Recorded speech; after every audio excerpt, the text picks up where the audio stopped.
What up? This is the United Underground, and I'm here with Zodiac. What's good, gang? What's up, Mal? How are we doing today? I'm doing good. How are you? I'm doing pretty good myself. So, tell us a little bit about yourself, where you're from, and what initially got you into making music. Okay. So, I'm from Maryland. You can see the flag on my wall. So, I'm from the DMV area. Music culture's very, very shelled there. It's very sheltered. Everybody listens to the same music, like locally. Everybody listens to mainstream, of course, but like that specific DMV scene kind of everybody listens to the same shit, is what I'm saying. So, I grew up in Maryland. Um, and what really got me into making music is actually my friend Dagu, who's in the audience right now. He's a producer. He really put me on to things I could start working on if I ever wanted to work towards something. But what really started to get me to post my own music, I feel like, was probably listening to a lot of Jewel Set, a lot of B&B members, which is Black Money Boys, Space Ghost Perps Collective, and got into the Sigil Core scene when I was about 19 years old in 2021, February. And I had been listening to a lot of people who are now my friends, like Back Leo, Axe Terrell, and a few others from Jewel Set, and they really put me on to how to make stuff like them. They taught me a lot about mixing, and actually, my third or fourth song on SoundCloud that I had posted had blown up to 10K in maybe 2 weeks or something like that. And my friend Slur had put me on to mixing with DJ Pro. And so that mix blows up, and that's where everything really started to go up from there. And who would you say your top three inspirations are? Top three, It number could be in three. general. Okay. Um, I feel like my persona and my aesthetic, so to speak, is based a lot around the manga series Akira, which is actually a very popular fan favorite amongst the hip hop community. Very influential movie. I think that's kind of where my style comes from. Um, Probably biggest music inspiration is Axtrel and Chef G. Those two people really kind of gave me my what I thought would be my sound. So moving forward into creating my own sound and stuff like that, I really kind of took elements from a lot of drill songs and a lot of sigil core songs, and I kind of did my own shit with it. Um, Biggest inspiration wise and how I move and how I treat myself is probably Amali King. I really learn from his mistakes, kind of studying his history, what he's been through, um, and kind of applying it to my own life. Um, I feel like that's why I'm somewhat secluded from a lot of people in general. Keep myself in a small circle, less people can bite. You feel me? So, Yeah. top three. Alrighty. Now, we talked a little bit about what got you into music. What pushes you to keep going? My fans, definitely my fans. Um, Seeing people fuck with my music, not even on some plays, but having people contact me and say, "Hey, I really like this. I kind of want to do my own shit with it," or "Hey, I really liked Vamp Drill. This is what I did with Drill. Do you want to check it out?" Seeing that shit I really fucked with the fact that I was unintentionally able to start my own kind of wave on SoundCloud and bringing drill elements to the scene, the underground scene, more to speak. Okay. And how did you feel about going through that when that all happened, when that all went down? What was the feeling? What was going on during that time? So, I live in New York now. I go to school up here, and I'm in the Bronx a lot. So I got friends, family in the Bronx, always there. They put me onto their music. I be listening to that shit. Shout out my boy Wando. You already know. Uh, and really listening to a lot of K Flock at the beginning of when I first got up here. I was like, maybe I can put my own spin on this. And that's exactly what I did. And at first, I really fucked with the way that people were fucking with it really heavy. But ultimately, I feel like it stunted my growth as a rapper because that is a remix of a song. It's not my song. That's my top song on SoundCloud, unfortunately. And yeah, I still get a lot of love for the song and shit like that, but um, it came to a point where I feel like people weren't actually paying attention to my production talents or my rapping talents. And eventually that did come. And I have made a lot of big songs um, that I do get a lot of love for, but it's just not as big as the Vamp remix that I did. And for those that don't know what vamp drill is, how would you describe it? Vamp is whatever the fuck you want it to be, like, honestly. I tried to give it a definition, but if you try to do that with a genre, like, people are just gonna run a train on your sound. Like, people are just gonna, like, start trying to jack that shit without actually putting in the work that's required. So I was just like, at some point, it just got so popular to the point where I was like, fuck it, like, I'm not gonna gatekeep it anymore. Like, there's no point. Okay. And throughout your music, what messages would you say you try to convey? Find balance in yourself, find confidence in yourself. Um, always stay 10 toes. You feel me? Like, I didn't necessarily grow up impoverished or anything like that, but I've been in a lot of shit that even though I do mention in the songs, it gives me a way to um, transfuse my pain that I suffered at the time. Um, and it's a wild world. Shit can happen to anybody. And even if you're not hanging out with the wrong people can still walk into your life. So I wouldn't say don't trust anyone, but study everyone's moves. That's probably my biggest message that I try to convey. That actually led me on to my next question for you, which was what advice do you have for other smaller artists, either just starting out or trying to find their sound? So, first, drop the ego. You can't make it anywhere with an ego starting out. That's an automatic no. Don't start off your rap career by like dissing niggas and shit. Like that shit is like if people only know you for the guy that started out like that, then they're gonna expect you to hold that grudge or hold grudges against people so you're able to produce the same music to stay consistent, right? Um, you gotta ignore people that are gonna tell you like, oh, you sound like this, oh, you sound like that, da da da. Oh, this shit is ass, bro. Fuck all of that. If they think that shit is ass, step your game up. Show them what you can fucking do. I bossed up on everybody. I remember where there was a time where I put out my first song and my friend said he was embarrassed of it or some shit because I used this beat. And yeah, that shit wasn't a good song, but it was not a terrible song.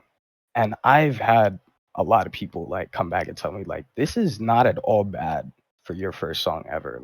It could be significantly worse than that. So everybody's entitled to their own shit. If they really are mans, they're gonna be honest with you and they're gonna be critical and tell you what they think completely instead of just like throwing that shit to the side and being like, oh, that shit is ass. Quit music.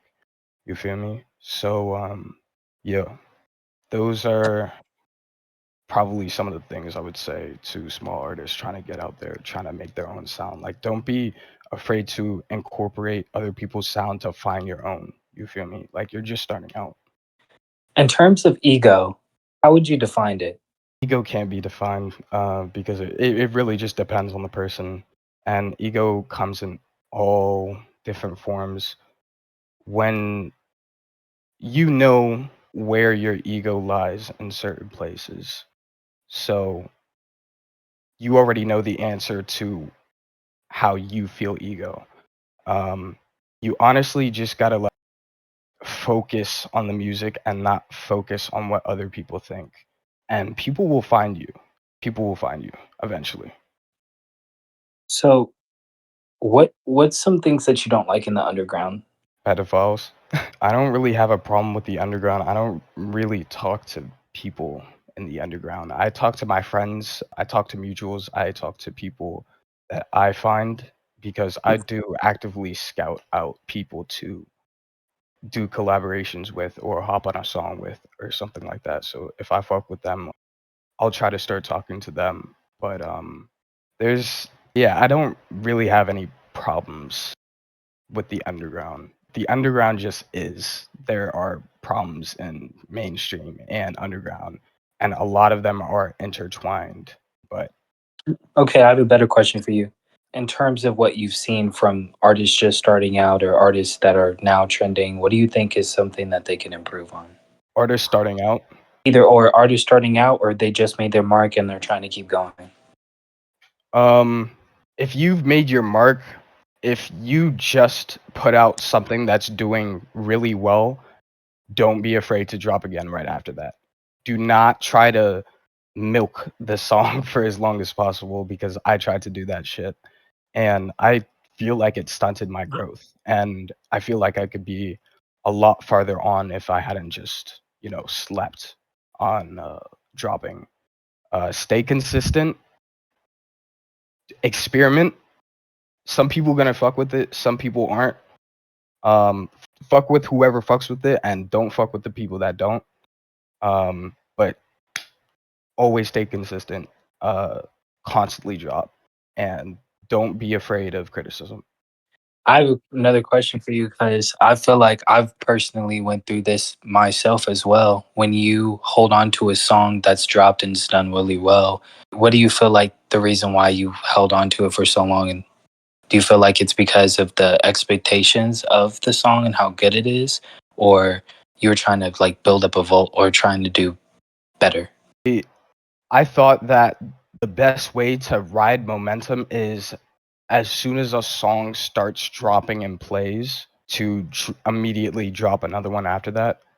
Um, you could say a part of it was expectation maybe early on in my career when I dropped that one big mix and I didn't drop any songs of me rapping or any shit like that after that for a while because I thought people weren't gonna fuck with it.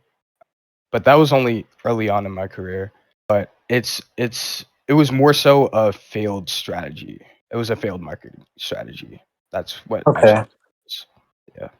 So back leading into consistency, would you arguably agree that quantity versus quality and how maybe quality might be better than quantity? Because you could make 20 shit songs or maybe two really good songs. You know what I mean? Right. Um, I feel like that's a very hard question because it's like as long as you put it out, there might not be somebody that finds it immediately, but like there's somebody out there that like fucks with the song. They might not think it's ass. Even if it's like mixed shittily and shit like that, like somebody could probably listen to it and be like, damn, like I fuck with this. This song is funny or this song is cool, like it's original or anything like that. So I feel like the quantity over quality kind of debate is like it's too nuanced to like really give an answer. Okay, okay. Well, then, in terms of promoting your old music, how do you feel about that? Would you ever bring up your old music to still promote it, or do you feel like that was then and there, move on to the next thing? Actually, I just posted an old song on my Instagram story a couple of days ago because when I dropped it, it wasn't getting a lot of buzz. It still doesn't really have a lot of buzz. But going back and listening to it again, I'm like, wow, this is one of my best songs. And you're gonna have a lot of songs as an artist where you're like, wow, this is like one of my best songs, and it just does not do that well. And that's okay. Sometimes the ass songs blow up, and the ones that you think are ass blow up, and the good ones don't blow up. But it's only a matter of time until those good songs do go up. Right. With cult fans too, you know, they're gonna check out all your music. So, Right. and in terms of blowing up, do you feel like if you had the choice for it to be overnight or maybe a decade, which one would you choose? A decade. Okay. Absolutely a decade. Yeah, I honestly don't care how long this shit takes. There were points in time where I was like, "Oh, I gotta blow up." No. Core fan base, always important. You don't really hear a lot of stuff about people like Aaron May, like, like, "Oh, new Aaron May album," unless you follow him, or like a Russ album or some shit like that. They have core fan bases. Perfect example is Frank Ocean. He has a core ride or die fan base. He doesn't have to drop anything ever again, and he will be okay for the rest of his life. He'll be more than okay for the rest of his life because he moved smart. He didn't rush it. He took his time, and now he's sitting on his own masters. Like he's just sitting on a bunch of fucking master money. That's really what I'm trying to do. And I feel like if I can get a core fan base, because if I have a bunch of fans that are constantly supporting me and putting on for me, except I don't really need to be in the media that much. I feel like that's one of the healthiest routes you can go with your music, with kind of creating a core fan base over time. It's healthy, and people who blow up overnight drop in the middle of the day. Um, you could be on top of the world for 2 weeks and then it's just gone. All your buzz is gone. Sometimes I feel like for most people with TikTok now, people get a buzz for like maybe a year and a half, and then I'm not gonna mention any names because that's not why I'm being interviewed. But you can see it with a lot of underground artists that kind of blew up during COVID, and now everybody's kind of like clowning them because they're either experimenting or they're just making the same shit over and over and over and over again. And then that's when the people start to leave. And if you develop bad habits, bad addictions, it could be literally anything in that time that relies on you having money or like status, all of that shit is going to be cold turkey once you're not hot shit anymore. And I think that shit is really dangerous. That's real. Leaning on to a less serious question, somebody asked, has your fashion sense evolved with your music? I think my fashion sense involved in working with Descending worldwide. Um, I I'm an ambassador for a clothing brand. Um, I work with somebody who actually attends the same school as me, and we kind of have a pretty big following with lots of sales. And I think working with him, making clothes, making designs, stuff like that, um, really kind of shaped me in terms of my style. I wouldn't necessarily say anything besides that. That kind of, you know, I feel like fashion and music, they can go together, but that's not necessarily the case for me. So I feel like my style was the same as it was um, maybe 2 years ago when I first started working with him. But I don't really think that my music has had an effect on my fashion or anything like that. You feel me? Okay. Do you have any dream collabs? And if so, who? Any wet clubs? Dream collabs. No, I don't. All right. In terms of goals toward the end of the year to next year, what do you have in mind?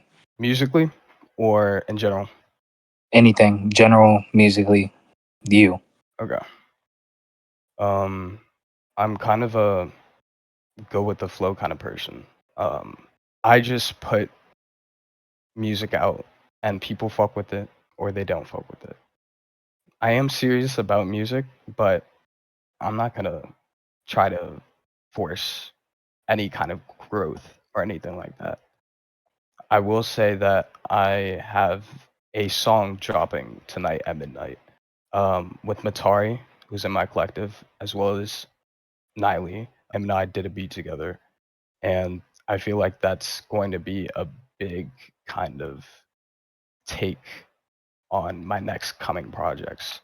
Um, kind of sound wise, I feel like this next song that's coming up is really going to change the way that people see my music. I can say that. All right, I have another question for you. Somebody asked, "Do you think people should invest all their money in their music?" No. Gonna Mm. say because you need to live. Like, you need to be healthy before you like do literally anything else. You gotta take care of yourself.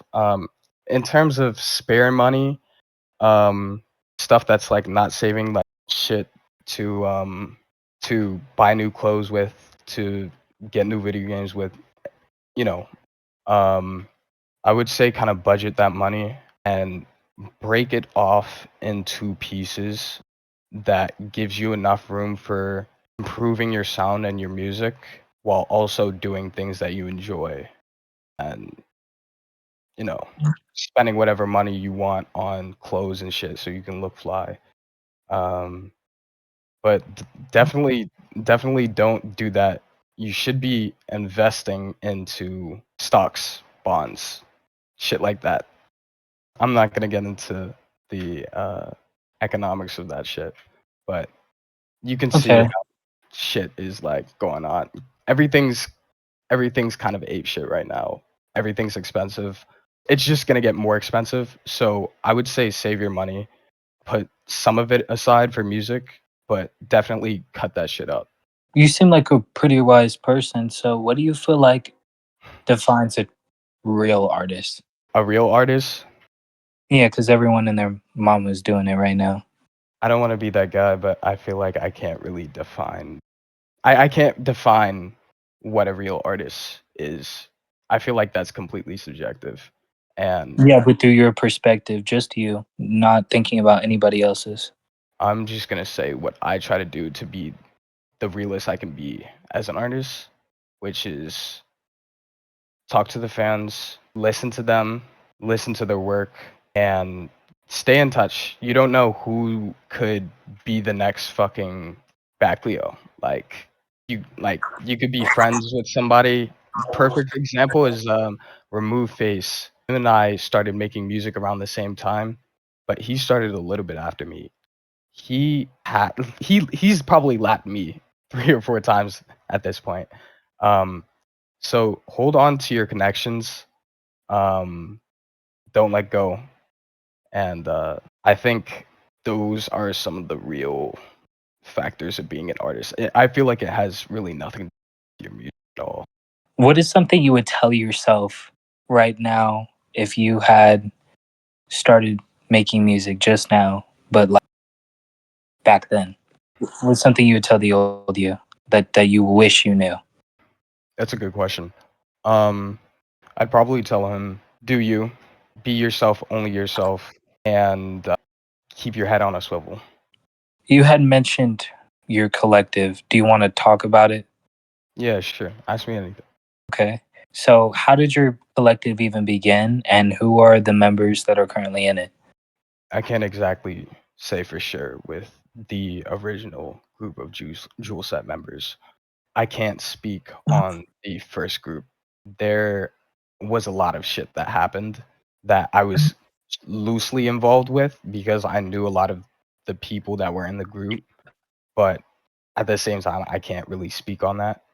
Um, the current form of the group is a roster of about 15 people. We have had a couple of people fall out, leave, but we've also added a couple of new people as well. Um, It's ran by Axe. It came together at the beginning of last year, or sorry, the end of 2022. Axe called me and he was like, "Yo, I think we're gonna bring back Jewel Set," and I was like, "All right," and it kind of went up from there. Um, I never saw myself being in the collective because after it died the first time, I thought it was donezo. I think everybody thought that Jewel Set was never gonna come back, never gonna return. Everybody thought that shit was dead up, right? So when it did come back though, I was honestly really hyped, and we opened up a Discord server actually this year. It's doing pretty well. We do have certain things that we try to help artists with. Um, I do sell drum kits there. I sell VSTs there. Um, we've kind of built a community, and everybody, I wouldn't say everybody, but a lot of people kind of know each other. A lot of the fans kind of know each other and are kind of intertwined with like some of the members' friend groups now. So Okay. yeah, I think everything's going well so far though.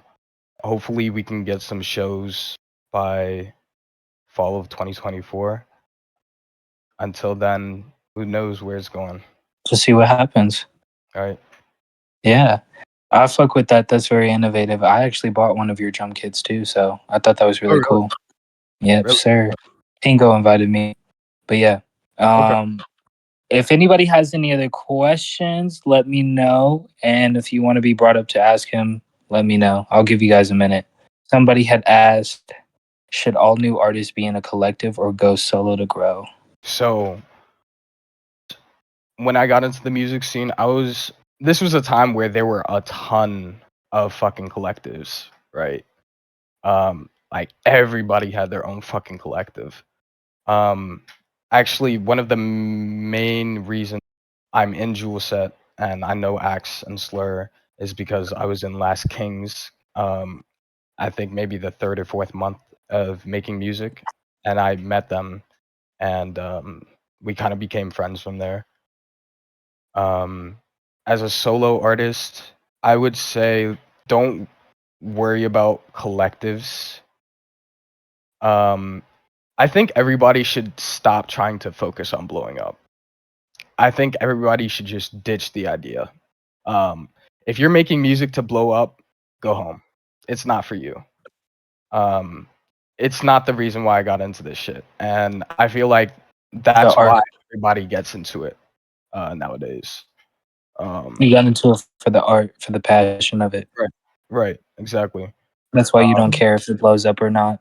I feel like I would be very happy if it did blow up, but I'm not going to force a blow up. I'm not going to actively try to, how do I put this? I'm not trying to seek validation from others with my music. I'm not going to try to you know, force anything that doesn't need to be forced, so to speak. Do you feel like any type of like opiates do anything to creativity and music in general? Opiates, like the drug. Yeah. Honestly, in my experience with opiates and barbiturates, that shit has nothing to do with. That shit had no effect on my music at all. Um, I wouldn't even be in the mood to make music um, off of anything like that. Because I I know how some people they Yeah, want to get yeah, yeah. high to record or Yeah, whatever. they wanna, like, I- sip before going into, I'm like, "That shit is dumb. Take care of yourself, fool." Like, niggas is dying out here, bro, like, that shit gets serious. I've had some friends be, like, taken because of shit like that. Um, do not ever take a drug to boost music. Honestly, if you can't make good music sober, if you don't think that you can make good music sober, why would you take something? I feel like that would just cause you to develop a crippling addiction, and now your music career is based around a fucking substance. That's like, what are you gonna do when you run out or you overdose? What are you gonna do in rehab? That shit. So Okay. just stay away from that shit in general. It doesn't matter if you're an artist or not. Just don't pick that shit up. That shit is dead. We deaded that shit. All right. Somebody asked, what song by another artist do you wish you made yourself? That's a good question. I don't know. I don't. I feel like I used to think like that, and then I had to ditch that mindset where, oh, I wish I had made this song. That I now I just go to the studio and I just make some shit better than whatever they put out. You feel me? So if I really had to choose though, probably Banned from DC by Bad Brains, which is actually it has nothing to do with hip hop music at all. It's a punk band. But Okay. I just think that I think that song is so fucking cool. I wish I could play the guitar like that. I'm getting into it though. All right. Somebody asked, are you spiritual? And if so, how does it play a part in your music? So the spiritual question is a bit of a rabbit hole, and I'd be talking Really? for hours on hours. So you are a spiritual person, is what I'm getting at. I think everybody should be. I think everybody's spiritual. They just don't know it. Right. Yeah. But yeah. Discuss a little bit about spirituality. I'm gonna just keep it to the least amount of words as possible. Voodoo, Ifa, Taoism, and the left hand and right hand path. Everybody can just do their own research on that shit. I can't explain it to you. You will hear a lot of it in my music. I feel like a lot of people kind of associate certain things with my music, like demons and shit like that. But it's not. Huh. It's not all that shit. Like, and a lot of it is. Some people call it paganism. I think it's just whatever the fuck you want to call it. It's do youism. Like, just be yourselfism. Like, that's me. All right. Does anybody else have any questions in the chat? Let me know. Somebody asked, well, I think this one is self explanatory. Should artists get a job while making music? I feel like I'll personally answer that one and I would say yes. Yeah. That's just Yeah. self explanatory. It, Unless it, you grew it, up. it is pretty self-explanatory. Like I'm not gonna like say that's a dumb question. It's not. It's not a bad question at all. But if you really think about it, if you do need to make the money to boost your sound, to make your sound better, to make it more developed, then yes, absolutely, you need to work.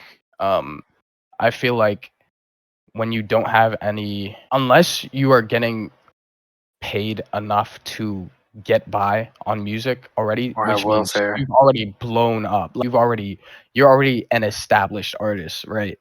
If you're making enough money to survive off of that, that's the only time I think that you should not be working, or at least like studying or some shit like that. All right. Does anybody have any last questions for Zodiac? You had a female collab. Polani, I She haven't. fire. Yeah, she is fire. Her and I have been friends for a while. We were in a collective together in 2022 with Universe's Karma as well. Shout out that bro. And we're in the process of making something, but I can't say for sure when it's gonna be out. Yeah, I don't really collab in general that much anymore. If I'm being completely honest, I feel like a lot of my music recently has been very solo. Very Uh, personal, more connected to you. yeah, Gotcha. like I feel like I was like I was on I had too many features, and I felt Right. like I don't want to be that guy that gets Blown up carried off of another. carried by Yep. yeah, carried by the features Yep. all the time. Yeah. And you don't want I, it to fill out your discography. right. That's exactly what it is. I don't want my Spotify profile to just be like all like music on somebody else's profile. I'm not trying to be like that. You would think you being an artist is just mainly you, you know. A lot of people collaborate with people, which is not bad. But when it's just your whole entire catalog, are you really an artist? Right. You know? Yeah, don't try to use somebody else as a crutch for your music. That's just gonna fuck you up in the long run, obviously. But All right. Is there anything that you would like to say in general? I fuck with Anything that you could think of? yeah. I fuck with everybody that pulled up. Everybody that left, everybody that's still here. Thank you guys for coming to my first interview. I was really excited to do this. Thank you, Mal, Rain, Bird. Thank you guys for having me.